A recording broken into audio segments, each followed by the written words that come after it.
반갑습니다. 7월 14일 목요일 큐티 스케치 시간입니다. 오늘 본문은 고린도 후서 7장 8절부터 16절까지의 말씀입니다. 오늘 본문은 이렇게 시작합니다. 그러므로 내가 편지로 너희를 근심하게 한 것을 후회하였으나 지금은 후회하지 아니함은 그 편지가 너희로 잠시만 근심하게 한 줄을 알미라. 오늘 본문은 교회 안에서 성도와 지도자 사이에 근심할 만한 일, 또 근심이 생길 만한 일, 후회할 만한 일, 이런 일들이 있을 수 있고 또 실제로 있었다라고 사도 바울이 이야기를 합니다. 물론 사도 바울은 여기서 후회한다는 것이 어제도 말씀드렸습니다마는 자기가 망언을 했다든지 실수로 잘못된 말을 했다든지 앞뒤 이렇게 따져보지도 않고 잘못된 가짜 뉴스를 접하고 그것이 진짜인 줄 알고 실수를 한 이런 것이 아니라 회개에 이르게 하고 하나님과의 관계 회복을 위해서 이야기를 했는데 그것이 너무 직언이었거나 아니면 그들의 눈높이와 그들을 배려한 상태에서 하는 하는 말과 이런 것이 혹시 타이밍이나 그런 방법이 내가 좀 모질었던 것은 아닐까. 너무 직접적으로 쓴 것은 아닐까. 좀 더 부드럽게 쓸 수도 있었을 텐데. 이런 종류의 후회입니다. 그러니 그가 말하는 것이나 그가 가르친 것에 대한 후회가 아니라 어떤 방법론, 어떤 타이밍, 어떤 말의 방법, 뭐 이런 것일 수 있는 거죠. 그러니 어쨌든 사람이라는 겁니다. 한계를 가졌고 완벽한 사람이 없어요. 물론 사도 바울도 실수도 했을 수 있어요. 어, 잘 못 알고 뭔가 행동한 방법도 뭐 그의 삶 속에 있을 수는 있죠. 우리도 뭘 들었을 때 그걸 정확하게 듣고 정확하게 말하지 않고 들은 걸 내 생각대로 듣기도 하잖아요. 모든 사람이 마찬가지입니다. 어쨌든 오늘 본문은 적어도 목적이 이거였어요. 하나님과의 관계가 바르기 위해서 그들이 돌이켜야 될 것이 있고 회개해야 될 것이 있어서 회개하라고 편지를 썼던 것 같아요. 앞선 편지에. 그것을 혹독한 편지. 어떻게 보면 좀 잔인해 보이는 편지. 그래서 사람들이 일단은 다 맞는 말이지만 그걸 듣고 좀 괴로워했던 것 같아요. 괴로워하는 시간들이 있었던 것 같아요. 그런데 그래서 후회가 된다는 거예요, 후회. 내가 직접 가서 말할 걸, 이걸 글로 쓴 것이 또 내가 방법적으로 잘못된 것은 아닌가. 뭐 이런 종류의 후회. 근데 후회를 했다는 거예요. 이 지도자지만 성도와의 어떤 관계 속에서 불편함이나 힘듦이나 근심이 있을 수 있고 있었다는 거예요. 그런데 오늘 본문을 통해서 이 사도 바울이 어떤 중심이 중요하구나. 그들의 방법적인 면에 미숙한 게 있었으면 그것은 고치면 되고 사과하면 되고 그러나 그 중심과 뜻은 분명하던데 그것은 바로 하나님께 온전히 돌이키는 것. 그런데 지금 결과적으로 보니까 사도 바울의 뜻대로 돌이켰던 거예요. 사람들이 돌이켰던 회개했던 거예요. 그래서 오늘 이야기를 하는 거예요. 9절에 내가 지금 기뻐함은 너희로 근심하게 한 까닭이 아니요 도리어 너희가 근심함으로 회개함에 이른 까닭이라. 너희가 하나님의 뜻대로 근심하게 된 것은 우리에게서 아무 해도 받지 않게 하려 함이라. 그러면서 10절에 이렇게 이야기하죠. 하나님의 뜻대로 하는 근심. 본인도 근심을 했고 그들도 근심을 했어요. 하나님의 뜻을 전달한다고 전달했는데 그들이 받아들일까? 내가 조금 심했나? 이런 생각을 하고 근심하는 가운데 그러나 하나님의 뜻대로 출발이 하나님이에요. 하나님의 뜻으로 출발했어요. 하나님의 뜻으로 출발하는 근심이 있을 수 있느냐? 있을 수 있어요. 있을 수 있어요.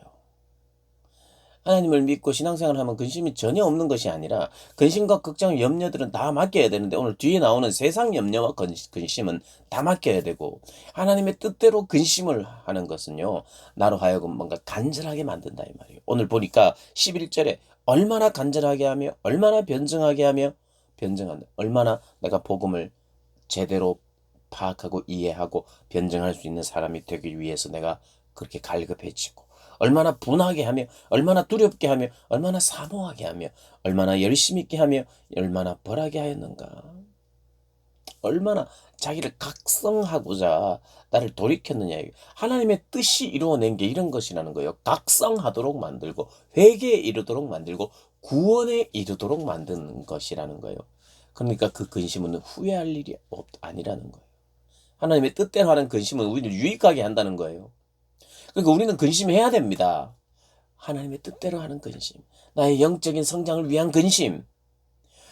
내가 하루를 살아가는데 너무 바빠서 말씀도 못 읽고 기도도 못하고 하나님을 바라보지도 못해요. 뭐 그런 시간이 너무 적습니다. 그러니까 걱정하고 염려해야죠. 근심해야죠. 내가 이렇게 하루를 살 때 이렇게 살아서 되겠나? 내가 왜 이렇게 바쁘게 살아가는가? 왜 내가 따로 하나님과의 교제 시간, 내가 내 생명과도 같은 분이 하나님이신데 그렇게 하면서 근심하고 걱정해야 내 삶을 바꾸지요. 피곤해도 내가 언제나 시간이 없다고 자꾸 말하는데 시간이 없는 게 아니라 마음이 없는 것이구나. 그래서 근심하면서 나로 하여금 얼마나 간절하게 되었는가. 근심이 간절하게 만들었다는 거죠. 그러니까 근심해야 돼요. 근심. 하나님의 뜻대로. 회개를 이루니까. 그거 참 좋은 근심이에요. 오늘 근심 많이 하세요. 아멘. 근심 많이 합시다. 근심 아주 많이 해야 될 사람도 있을 거예요. 진짜 고민 많이 하고 진짜 근심 하루 종일 근심해야 될 사람도 있을 거예요. 하나님의 뜻대로. 너무 하나님의 뜻과 멀리 있었던 사람은 오늘 하루 종일 근심할 수도 있고 며칠 동안 근심해도 됩니다. 괜찮아요. 며칠 동안 근심해도 하나님의 뜻대로 그 출발이 하나님이면 하나님의 뜻이면 그 근심은 해도 돼요.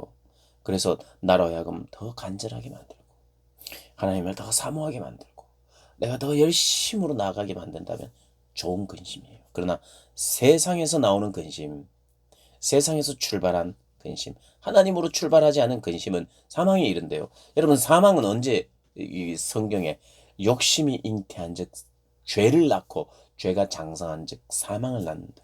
어디로부터 출발합니까? 세상은 욕심으로부터. 세상에서부터 오는 근심은 욕심에서 출발된 거예요. 여러분, 하나님의 뜻대로 하는 근심이 아니면 대부분 욕심입니다. 욕심. 그 욕심이라고 하는 것이 이렇게 딱 욕심이라고 하는 사이클 안에 들어가면 반드시 욕심은 또 다른 욕심을 낳게 되고 또 다른 죄를 낳게 되고 죄로 말미암아 사망에 이르는 이런 사이클, 죽음의 사이클로 딱 들어가는 거예요.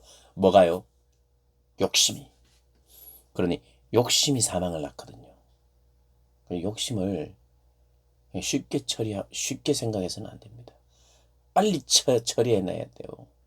빨리 다 찍어내야 됩니다. 욕심이 내 안에 자리 잡지 않도록. 이 욕심이라는 게 내 안에 딱 들어오기 시작하면 이게 죽음의 사이클을 만들어내요. 반드시 욕심을 낳게 하고 욕심은 죄를 낳게 하고 죄는 사망에 이르게 합니다.